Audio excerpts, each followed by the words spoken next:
right at the moment with us to come back on terra firma, that is on the earth, to talk about what's happening in Maharashtra. Maharashtra में क्या हो रहा है उसके बारे में बात करने के लिए एक बार फिर हमारे साथ उद्धव ठाकरे सेना से चिंतामणि खारकने साहब। चिंतामणि खारकने साहब नमस्कार। नमस्कार। नमस्कार सर। जय हिंद, जय महाराष्ट्र, जय भवानी, जय शिवाजी। जय भवानी, जय शिवाजी, जय हिंद, जय महाराष्ट्र। सर हर हर महादेव। हर हर महादेव। क्या बात है सर, ये बताएं चिंतामणि खारकने साहब, उद्धव ठाकरे जी ने आज कहा कि ये जो प्याज का आपने पपलू दिया है कि 2 लाख टन आप लोग नेफेड जो खरीद रहे हैं उससे क्या होने वाला है। 2 लाख टन तो रोज की खपत है महाराष्ट्र की, और यहां पर आप सिर्फ 2410 रुपए दे रहे हैं क्विंटल का, यानी 24 रुपए पर किलो। 24 रुपए पर किलो में तो किसान की लागत भी पूरी नहीं होती। सर खारकने साहब बताएं इसके बारे में, क्या होने वाला है, ये क्या कर रहे हैं लोग। देखो, ये फार्मर के लिए जी, मतलब एग्रीकल्चर के लिए हमारी जो राष्ट्र की नीति है जी, उसमें बड़ा बदलाव होना चाहिए। जब भी शिवसेना का और भाजपा का शासन था और मनोहर जोशी मुख्यमंत्री थे जी, तभी शिवसेना प्रमुख बाला साहेब ठाकरे ने ऐसा कहा था। शिवाजी पार्क में जब शपथ विधि हो गया तभी वो शपथ विधि में बाला साहेब ठाकरे जी ने कहा था कि हमारे भाव स्थिर रहेंगे, मतलब अनाज के, सब्जी के, प्याज के, ये सबके भाव स्थिर रहेंगे। हम हमारे फार्मर्स को भी मुनाफा देंगे और लोगों को भी सस्ता बाजार का सामान देंगे, ऐसे भाव हम लोग करेंगे। और 5 साल तक वो भाव स्थिर थे। आपको मालूम है कि मंत्रालय के बाहर बोर्ड लगता था और मुंबई में भी बहुत जगह पे बोर्ड लगता था, और जो भाव है वो भाव डिस्प्ले होते थे और भाव में चेंज नहीं होता था। मतलब एक शासन करने का तरीका होता है, एक इंफ्रास्ट्रक्चर डेवलप करना पड़ता है, एक विचार होता है, एक सिस्टम होता है। ये सिस्टम ये भाजपा को बिल्कुल नहीं है। चाहे नोटबंदी होने दो, चाहे कुछ भी होने दो, चाहे जीएसटी होने दो, उनका there is no system and such. उनका तो विचार बहुत असंतुलित है। इसके लिए कभी इंपोर्ट बढ़ाते हैं, कभी एक्सपोर्ट कम करते हैं, कभी कुछ ना कुछ करते हैं, जिसमें हमारा फार्मर वो उसको उसके ऊपर आज आ जाती है। खारकने साहब यहां पर एक चीज आपको बताना चाहता हूं मैं, सॉरी आपको मैं रोक रहा हूं। आप बात कर रहे हैं 1995 की, 1995 की। बाला साहब ठाकरे की जो स्कीम थी कि 5 एसेंशियल कमोडिटीज की प्राइस 5 साल तक बढ़ेगी नहीं। करेक्ट सर, उसमें मेरा भी बहुत योगदान था, वो पॉलिसी बनाने में मेरा भी बहुत योगदान था। बाला साहब ठाकरे, लीलाधर ढाके, मनोहर जोशी, नारायण राणे जी। आप मीडिया के बहुत पुराने खिलाड़ी हैं। आपको हम लोग बहुत पहले से जानते हैं जी। और हमारे ठाणा के एमपी जो है राजन विचारे साहब जी, वो हमेशा आपको याद करते हैं जी। और आप उनके पोमेड़ी में उनका जो गांव में मंदिर है, शिव मंदिर है जी, वहां पे आपने एक प्रोग्राम बनाया था वो शिव मंदिर के ऊपर किया था। उन्होंने मुझे याद दिलाया कि आपने वो प्रोग्राम बनाया था और आपको बहुत चाहते हैं जी। शिवसेना के बहुत लोग आपको चाहते हैं जी, क्योंकि आपका अंडरस्टैंडिंग कैपेसिटी बहुत ज्यादा है। बहुत सारे पत्रकार हमने देखे हैं जिसमें आपका जैसा अंडरस्टैंडिंग कैपेसिटी नहीं है उनके पास। इसके लिए हम लोग आपको बहुत चाहते हैं। अभी हमारा जो मुद्दा है, जो पांच वस्तुओं का भाव जी उन्होंने स्थिर रखा था, ये सरकार कम से कम वो तो कर सकती थी जी, लेकिन गोपीनाथ मुंडे को उन्होंने किनारे कर दिया जी। और जो लोग भाजपा के जो स्टॉलवेंट थे उनको बाजू में हटा दिया। अभी गडकरी का नंबर है, राजनाथ सिंह का भी नंबर आएगा। उनके पास जो जो अच्छे लोग थे, कम से कम वो सोचते थे, वो सब लोगों को उन्होंने किनारे लगा दिया। और सब कुछ मैं इसके बारे में सुभाषित तो नहीं बोला जा सकता है, लेकिन उसको संस्कृत का एक वक्रोक्ति करके मैं बोल सकता हूं। Please sir, please. जामात के लिए कहा जाता है, सदा वक्रा सदा क्रूरा सदा पूजाम अपेक्षिते कन्या राशि स्थितो नित्यम जामातो दशमो ग्रह। मतलब कन्या राशि के लिए जामात ये दशम ग्रह है। वो कैसा है? सदा वक्रा, बहुत वक्र चलता है, बहुत टेढ़ा चलता है। सदा क्रूरा, वो बहुत क्रूर रहता है। और सदा पूजाम अपेक्षिते, मतलब अपने आप की पूजा होना चाहिए, मेरा सम्मान होना चाहिए, उसकी अपेक्षा हमेशा वो जामात करता है। अभी ये हमारे भारत का जामात है, मतलब भारत का जो प्रधान सेवक है, उसके लिए भी मैं यही बोल सकता हूं, सदा वक्रा सदा क्रूरा सदा पूजाम अपेक्षिते। जिधर जाएगा उधर अपनी जय जयकार, चाहे वो साइंटिस्ट का योगदान होने दो, चाहे किसका भी होने दो, मैं करके बात करने का। और भारत की राशि है मकर राशि, तो कन्या राशि के बदले मैं बोलूंगा कि मकर राशि स्थितो नित्यम। ये जामात भारत का दशमो ग्रह। इसके लिए मैं प्रधान सेवक के लिए ये बोल सकता हूं, ये प्रधान सेवक हर चीज का क्रेडिट लेना चाहता है और डिस्क्रेडिट दूसरे के गले में डालना चाहता है जी। मैं आपको बताना चाहता हूं, जब ये हमारा जो सैटेलाइट गया अभी मून के ऊपर, हमारा चांद्रयान 3 गया, वो चांद्रयान 3 जाने के बाद में हम तो टीवी के सामने हिले नहीं, 2 घंटा तक टीवी के सामने बैठे रहे और देखते रहे। जब ये चांद्रयान चंद्र के ऊपर उतरा, तभी हमको बहुत आनंद हो गया, हमको बहुत अच्छा लगा, हमें बहुत गर्व महसूस हो गया। लेकिन उसी क्षण में वो स्क्रीन के ऊपर आधा स्क्रीन ये प्रधानमंत्री ने व्यापा और प्रधानमंत्री ने बोलने का चालू कर दिया। सब लोग नाराज हो गए, क्योंकि ये टाइम में हमारे साइंटिस्ट बात करना चाहते हैं। ये साइंटिस्ट लोगों का काम है और इसके लिए साइंटिस्ट और इंजीनियर ये लोग बात करना चाहिए, लेकिन ये लोग बात करने को उनको अवसर नहीं मिला। और हमारे प्रधानमंत्री ने कम से कम 15 मिनट लेके हमें बहुत बेचैन कर दिया। खरकानी साहब, उद्धव जी इस चीज का हाईलाइट कर लिया कि यस 2024 में वापस मोदी जी आएंगे। आज भी शायद वो बोले कि we are going towards a dictatorial, very totalitarian, anti democratic एक पूरे स्टेट हो जाएगा, कंट्री हो जाएगा। मगर आज जो सर्वे हुआ, इंडिया टुडे सर्वे, जो आज रिजल्ट सब लोग डिक्लेयर कर रहे थे कल से, यही चल रहा कि BJP is coming back with 306 seats, 283, 287 seats NDA, only for the NDA BJP. with 300. NDA, No, yes, not NDA with BJP. 306 and UP, India will get 193 seats with Congress 74.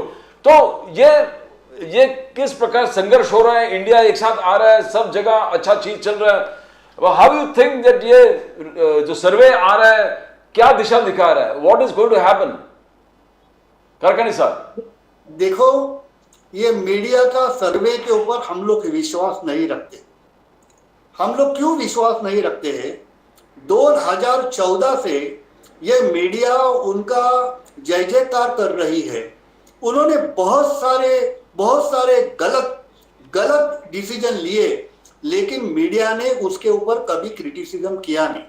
वो क्यों किया नहीं, उसका रीजन भी सबको, जनता को मालूम है।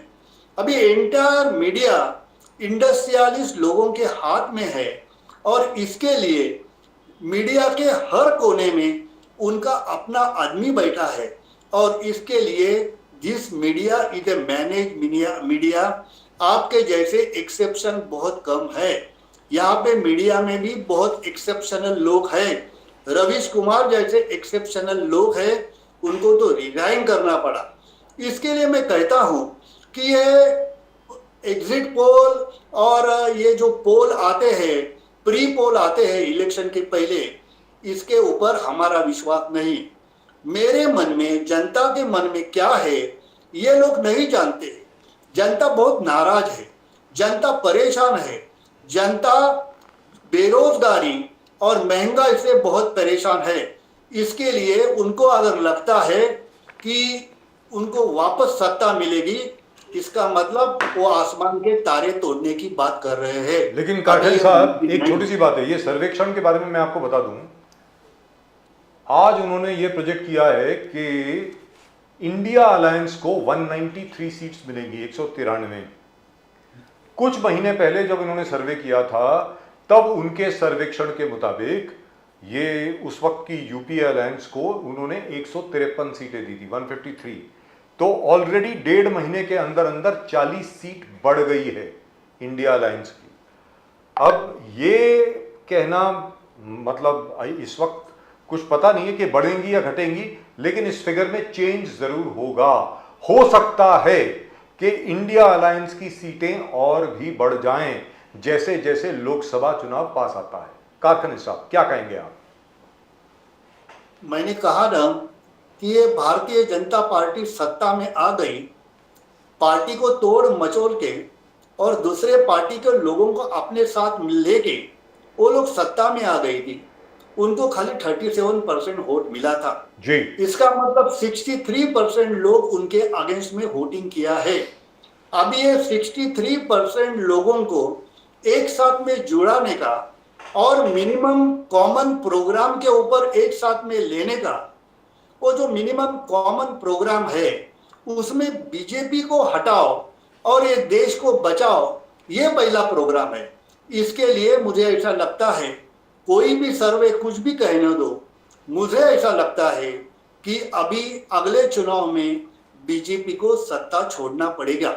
और अगर समझो बाय चांस, बाय कोई इंसिडेंट बीजेपी को सत्ता मिल भी गई, तो नरेंद्र मोदी प्राइम मिनिस्टर नहीं बन सकते, क्योंकि नितिन गडकरी, राजनाथ सिंह, योगी आदित्यनाथ सब उनके खिलाफ है।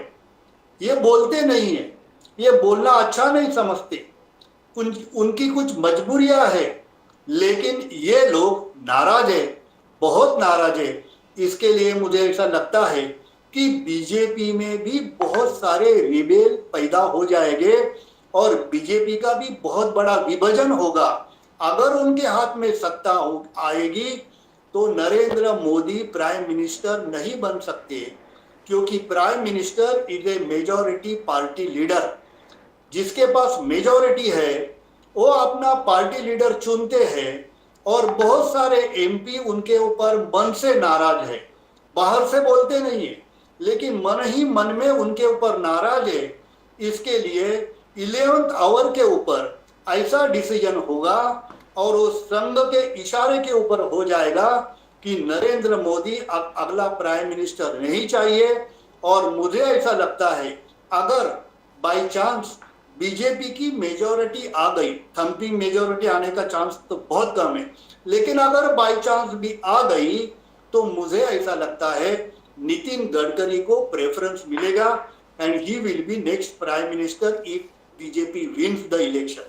Karkani साहब, for success of India Maharashtra बहुत एसेंशियल है कि एमवीए एक साथ लड़े, और एमवीए को एक साथ आने के लिए शरद पवार साहब, उद्धव ठाकरे जी, कांग्रेस साथ में रहना बहुत जरूरी है। मगर आज जो चल रहा है, शरद पवार साहब सवेरे कहना कि एनसीपी स्प्लिट नहीं है, अजित पवार भी हमारा लीडर है, सवेरे कुछ कहना, कल सुप्रिया सुले जी को कुछ कहना, और फिर दोपहर में कुछ और कहना, तो ये मैसेज जा रहा है। बिकॉज संजय राउत जी ने फिर आवाज उठा ली। संजय राउत जी ने कहा कि 3 दगड़ावर पाए ठेवने हैं, ठीक नहीं है, स्प्लिट तो हुआ है, अजित पवार आप ही के पार्टी के थे, वो जाके वहां पर मंत्री बना दिए, अजित पवार जी ने आपको, शरद पवार जी को ही पार्टी से निकाल दिया है, और शरद पवार जी ने अजित पवार जी को, तो वर्टिकली पूरा दिख रहा है कि स्प्लिट है। तो कैसे पवार साहब बोल सकते हैं कि द मेन मुद्दा यही है कि पवार साहब, उद्धव ठाकरे जी और कांग्रेस को एक साथ लड़ना जरूरी है। खरकानी साहब, इसमें अगर कुछ भी स्प्लिट होता है तो MVA will suffer. How do you see this, Kharkani साहब? You see this things happening? देखो, आपने चेस देखा होगा, बुद्धिबल, उसका गेम कैसा चलता है वो देखा होगा। वो घोड़ा 2.5 घर चलते हैं, प्यादा 1 घर चलता है, हाथी सीधा चलता है, जी ऊंट टेढ़ा चलता है। यहाँ पे महाराष्ट्र में चेस में हर एक जो प्राणी है, हाथी घोड़ा ऊंट, उसके जैसे लोग यहाँ पे पॉलिटिक्स में अभी आ गए हैं, और पहले भी थे। लेकिन अभी जो पहले सीधे चलते थे वो अभी 2.5 घर चलते हैं, पहले 2.5 घर चलते थे वो अभी सीधे चलते हैं। मतलब हर एक की चाल बदली हो गई है। यहाँ पे एक विचार लेके अगर कोई पार्टी चल रही है, बीजेपी का तो सवाल ही नहीं, उनके पास विचार ही नहीं है। जी बीजेपी का अगर विचार होता तो बीजेपी ऐसा बर्ताव नहीं करती। बीजेपी के पास उनके असली लोग नहीं हैं, ये सब नकली भर्ती किए हुए लोग हैं। इसके लिए बीजेपी का बात अलग है। लेकिन बाकी पार्टियां हैं, उसमें हमारे उद्धव जी हाथी जैसे सीधे चलते हैं, ना वो घोड़े जैसे चलते हैं, ना ऊंट जैसी उनकी तिरछी चाल है। इसके लिए मुझे ऐसा लगता है कि उद्धव जी ये महाराष्ट्र को संभालेंगे, और उनकी जो सीधी चाल है, वो सीधी चाल के वजह से वो कामयाब हो जाएगी। उनके पीछे लोगों को आना पड़ेगा। शरद पवार जी पॉलिटिक्स में बहुत साल निकाले हैं। मेरे जैसा छोटा कार्यकर्ता उनके बारे में कुछ बोलना ठीक नहीं है, लेकिन मैं इतना ही कहता हूं कि महाराष्ट्र पॉलिटिक्स में जो खिचड़ी चल रही है, जो विचार की खिचड़ी हो गई है, वो खिचड़ी को सॉर्ट आउट करने के लिए थोड़ा टाइम जाएगा। लेकिन इलेक्शन आने दो, वो इलेक्शन आने के बाद में दूध का दूध पानी का पानी हो जाए। लेकिन जहां तक के उद्धव सेना का प्रश्न है, आज की तारीख में ये जो उम्मीद लगा करके बैठे थे लोग कि उद्धव जी के आसपास जितने लोग बाकी बचे हैं वो सब भी छोड़ करके इस तरफ आ जाएंगे, छोटे मोटे लोग जो वर्कर्स हैं वो भी छोड़ करके आ जाएंगे, ऐसा नहीं हुआ है। ज़्यादातर जितने एमपीज बचे वो वहीं के वहीं हैं, जितने एमएलए जो थे अभी भी वहीं के वहीं हैं, जो जिनको जाना था वो चले गए। तो इससे आपको लगता नहीं कि एक नाथ शिंदे गुट में काफ़ी डिसअपॉइंटमेंट होगी, काफ़ी निराशा होगी कि ये क्या हो गया, बाकी सब लोग क्यों नहीं आए? सर, बाकी किसके कहां से लोग आने थे? एक नाथ शिंदे जी के पास जितने लोग गए थे जी, हर एक की कोई ना कोई मजबूरी थी, और हर एक को ऐसा लगता था यहाँ पे मुझे कुछ अच्छा मिलेगा, अभी जो मिल रहा है उससे ज्यादा अच्छा मिल रहा था, मिलेगा।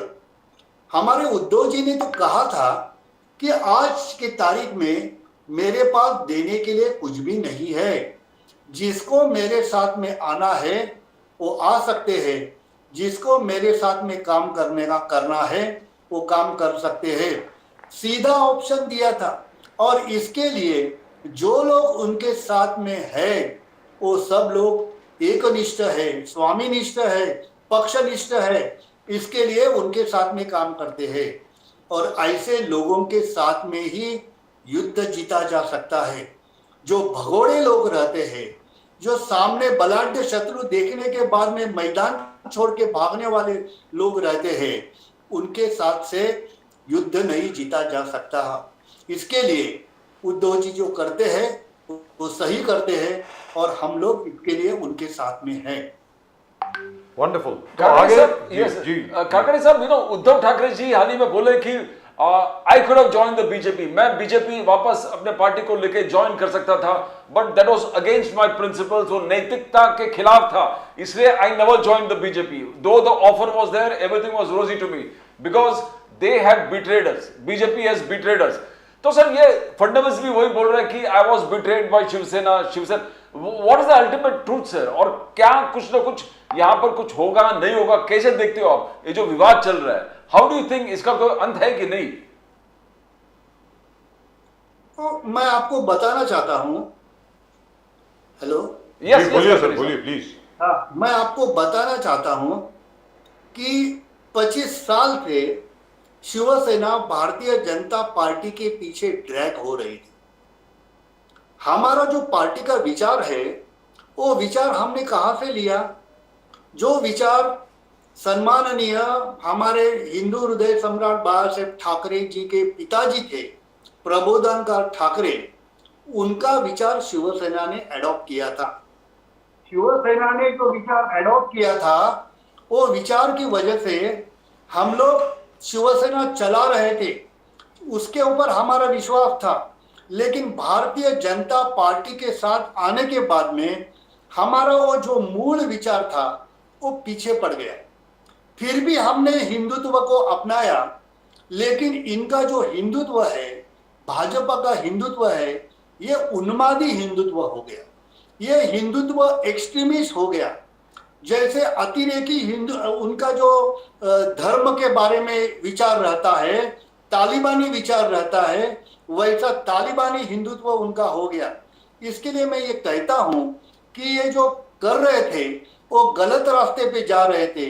भारत तोड़ने की नीति उन्होंने अपनाई थी। इसके लिए हमने जो विचार किया उनके साथ में नहीं जाने का, वो विचार सच था, क्योंकि वो तो खा रहे थे हमको।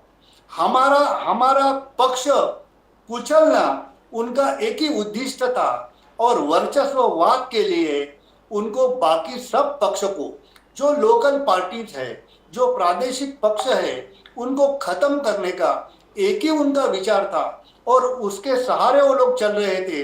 वही विचार लेके वो लोग चल रहे थे। उद्धव जी ने वो विचार उनका समझ के लिया और फाइनली डिसीजन लिया कि ऐसे लोगों के साथ में मुझे नहीं बैठना है। लेकिन यहां पर एक चीज तो है, वो तो बिल्कुल दुरुस्त बात है सर, कि भारतीय जनता पार्टी हमेशा शिवसेना की जूनियर पार्टनर थी शुरू से। शिवसेना बहुत आगे थी, भारतीय जनता पार्टी आपके पीछे थी, लेकिन आप ही का आंचल पकड़ के, आप ही की उंगली पकड़ के, आपका फिर हाथ पकड़ के, फिर आपके कंधों के ऊपर चढ़ के आज बीजेपी सिंगल लार्जेस्ट पार्टी बन गई सर। खारकन साहब, यही तो है ना, मैं आपको बोला ना कि 2014 के बाद में जी तो जो व्हाट्सएप यूनिवर्सिटी और मीडिया और सोशल मीडिया को उनको इतना साथ मिला कि उसके वजह से जो सामान्य जनता है जी, जो सर्वसामान्य लोग पॉलिटिक्स के बारे में उनको कुछ समझता नहीं है, उनका ब्रेन वॉश करके ये लोग सत्ता में आ गए। ये हिंदुत्व का जो फॉर्मूला उन्होंने जनता के सामने रखा, वो जो हमारी जनता जो 80% हिंदू जनता है, उनके पीछे थोड़ा टाइम के लिए पागल हो गई। लेकिन अभी वो धीरे धीरे वो पागलपन नीचे उतर रहा है। अभी लोग सोच रहे हैं, अभी लोग ये सोच रहे हैं कि हमारे देश में, क्योंकि उन्होंने बताया, उनके लोग बोलते हैं कि ये देश में स्वातंत्र कभी मिला, ये देश स्वतंत्र कभी हो गया, 2014 को असली स्वतंत्रता मिल गई। जब से ये बोलने का उन्होंने चालू कर दिया, तभी जनता की आंख खुल गई। देखो, हमारे देश में 1948 में आईआईटी की स्थापना हुई जी, देश स्वतंत्र हुआ, इंडस्ट्री नहीं थी, टर्नर फिटर कुशल तंत्रज्ञ की बहुत कमी थी। जो युवा थे, जो पढ़े लिखे ज्यादा नहीं थे, उनको ट्रेनिंग देने के लिए नेहरू जी ने पूरे देश में 48 में आईटीआई की स्थापना की। फिर बाद में 1950 में प्लानिंग कमीशन आ गया। उसके बाद में 1951 में आईआईटी और यूनिवर्सिटी आ गया। फिर 52 में एम्स आ गया, All India Institute of Medical Sciences आ गया। फिर बाद में 54 में सेल और बीआरसी आ गया। फिर 55 में भेल और भिलाई स्टील प्लांट आ गया। 56 में ओएनजीसी आ गई। 58 में डीआरडीओ, 61 में आईआईएम, 62 में इसरो और 64 में भेल आ गई। देश की उन्नति जो हो गई, वो देश की उन्नति 48 से 64 तक ऐसी हो गई। बड़ी बड़ी इंडस्ट्री लग गई। मुझे याद है, जब भी मैं कॉलेज से बाहर निकला था तो ठाणा बेलापुर रोड में हमारे एक एमपी थे, सगो बर्वे करके, वो सगो बर्वे ने यहाँ पे MIDC लाई थी और MIDC की वजह से बहुत सारे इंडस्ट्रियलिस्ट थाना बेलापुर रोड में और थाना के आजू बाजू में आ गए। लाखों लोगों को वहां पे नौकरी मिल गई।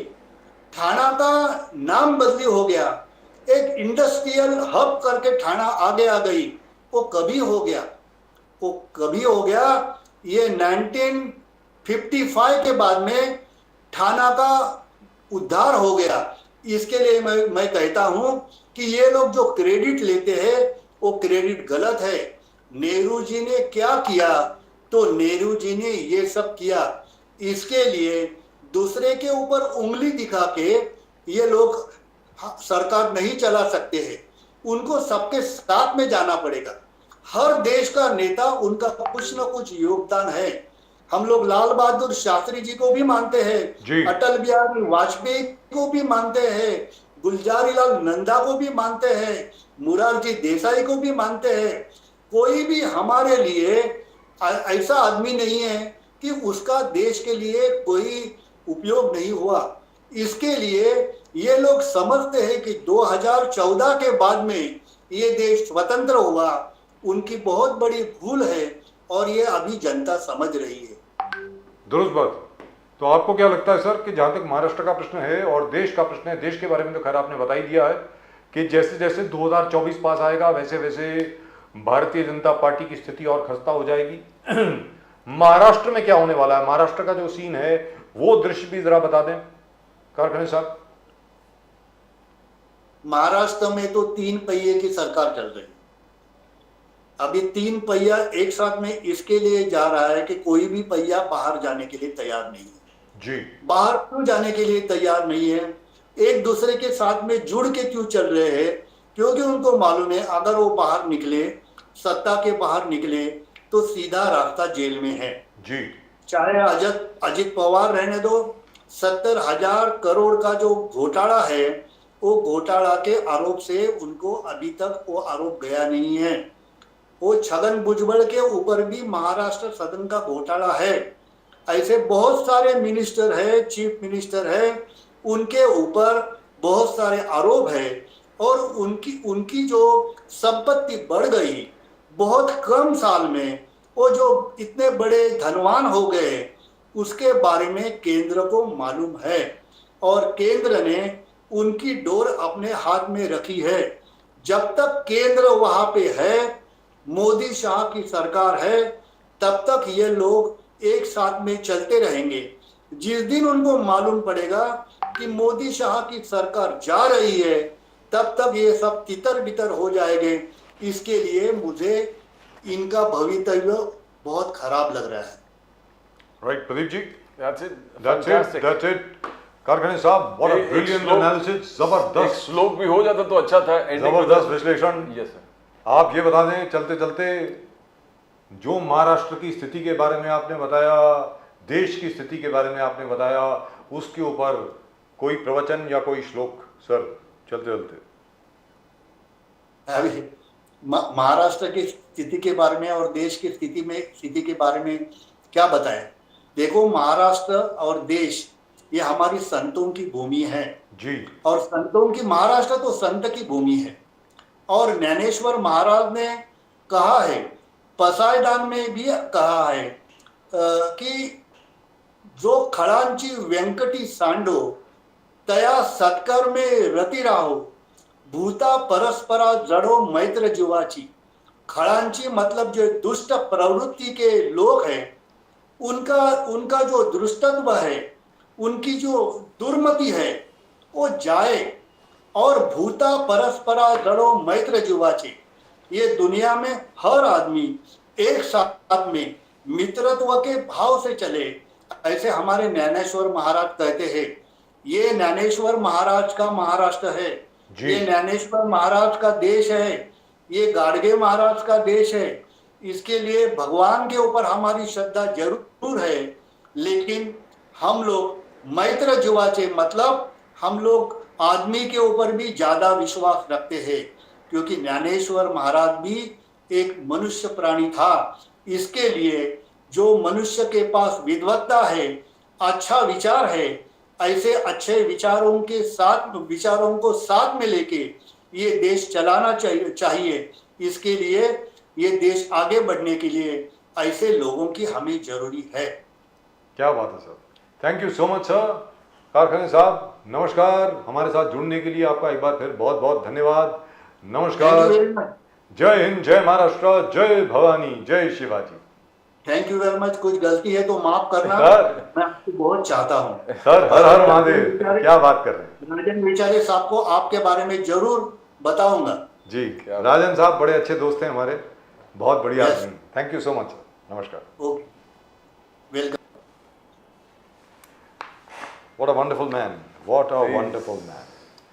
And before we go, आप अपने कमेंट जरूर भेजें all about what we have talked about today, कि भारत सरकार को क्या हमारे वैज्ञानिकों को पुरस्कृत करना चाहिए या नहीं करना चाहिए। नहीं तो क्या होगा, सबको नौकरी मिल जाएगी अमेरिका में, रशिया में, That's such, you UK talked में। such a valid and most important thing where the government should actually They should look act into. immediately. They should act immediately. They should wake up to the fact that there will be a huge brain drain from India, because everybody out there is just waiting कि ये हो कैसे गया, सीधी सादी बात है। And India's greatest resource are its people. ये याद रख लें, भारत की सबसे बड़ी उपलब्धि क्या है, भारत के लोग हैं, भारत के लोगों की प्रतिभा है, वो है, उस प्रतिभा को हमें बचा के रखना है। Right, and now let's take a look at some of the comments which have come in. आप अपने comments इसी तरह भेजते रहें. Please do keep sending in your comments. We'll try and read them out as many as we can. आप जरा भेजें comments and do subscribe to the channel if you haven't done so already. अगर आपने अभी तक channel को subscribe नहीं किया है तो प्लीज सब्सक्राइब करें।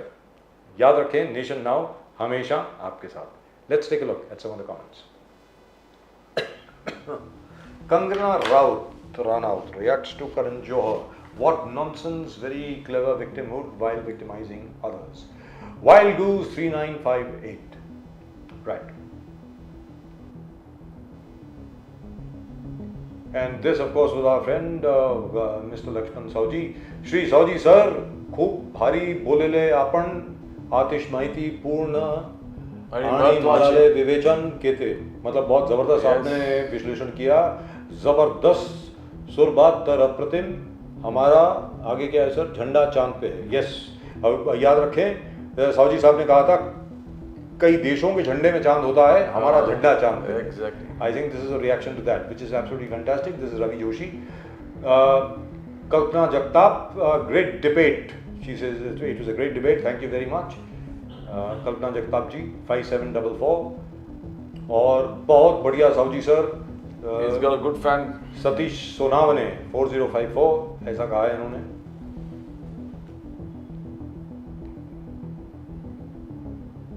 Can we move on please? Sahu जी साहब, ऋषिकेश जयंत आहिर। Yes. और एक और भी था जो इन्होंने लगाया नहीं है, लक्ष्मण साहू जी के लिए किसी ने बोला है मामा जी बहुत जबरदस्त, ऐसा कुछ बोला है। I don't know why they did not put it. Why not congratulate Nehru's father as he was responsible for Nehru to come into the world? Yeah, why not? By the way, Motilal Nehru, just for your information, was also a freedom fighter. And by the way, just for your information, Motilal Nehru's Anand Bhavan has now been given to the government of India. Perfectly said, Godfrey sir. Can we show it please? What is the matter? Perfectly said, Godfrey sir. Your proposal suggestions for gracing the best successful team is applaudable. This is what? Who says this? Irenaeus Jacinto. Irenaeus Jacinto. Irenaeus was a Roman emperor. Right. Support Godfrey's proposal. Mr. Keith Franklin. Mr. Keith Franklin again. Support Godfrey's proposal. That's it. Right. आप इसी तरह अपने please do keep sending in your comments. आप अपने comments भेजते रहें. I don't know why we just cut it off right in the middle while we were reading off comments. Anyway, must be something to do with our production team. आप अपने comments ज़रूर भेजें. भारत को किस प्रकार अपने वैज्ञानिकों को अपने पास ही रखना चाहिए, किस प्रकार उनको पुरस्कृत करना चाहिए, उनको इनाम देना चाहिए, उनको सम्मानित करना चाहिए. After all, as Godfrey साहब said, Godfrey Pimenta said, कोई गोल्ड मेडल जीत कर आता है आप उसको 1 करोड़ देते हैं, कोई सिल्वर मेडल जीत कर आता है उसको 50 लाख देते हैं, कोई ब्रॉन्ज मेडल जीत कर आता है उसको 25 लाख देते हैं, ज़मीन भी देते हैं, घर भी देते हैं, न जाने क्या कुछ देते हैं, नौकरी भी देते हैं. तो हमारे वैज्ञानिकों के लिए भी कुछ ऐसा सोचना चाहिए, Pradeep ji. Exactly, sir. I mean, from past 2 days, in fact, the discussions have been so very much, talking about things that are good for the society. You can't forget the people who have done such great things for India. Absolutely. And that's what we began yesterday. And today you talk about the deadly danger of brain drain. Yes. If you don't concentrate there, if you don't take care of your staff there in ISRO, if you don't take care of your scientists, your engineers, you are in trouble. We hope that what Digvijay Singh said doesn't happen. We believe that it's untrue. As the BJP said, it's untrue. I believe that. Because The BJP says it's untrue. It's untrue. And ISRO says it's untrue, by the way. Yes, sir. And most important thing that we dream it never happens like that. Unless and until Mr. Digvijay Singh is confusing. Last year, it is absolutely true that HAL had not been paid salary for about 3 months. So I hope he is not confusing HAL with ISRO. I hope. One never knows, of course. I could be wrong. लेकिन ISRO में तनख्वाह की कोई problem नहीं है, यानी Indian space research organisation में। और चलते चलते आपको ये भी रिमाइंड करा दें, आज हमारे साथ अनिल शर्मा साहब भी थे, director of Gadar 2, the most successful film running at the moment which is slowly catching up with Pathaan. और सनी देओल साहब की वापसी गदर 2 के साथ हुई है and it's been a huge hit, monster hit. उसके ऊपर भी आप जरूर अपने कमेंट्स भेजें। That's it from both Pradeep ji and myself. आप सब लोगों को नमस्कार, जय हिंद, जय महाराष्ट्र, जय भवानी, जय शिवाजी, वंदे मातरम। Vande Mataram.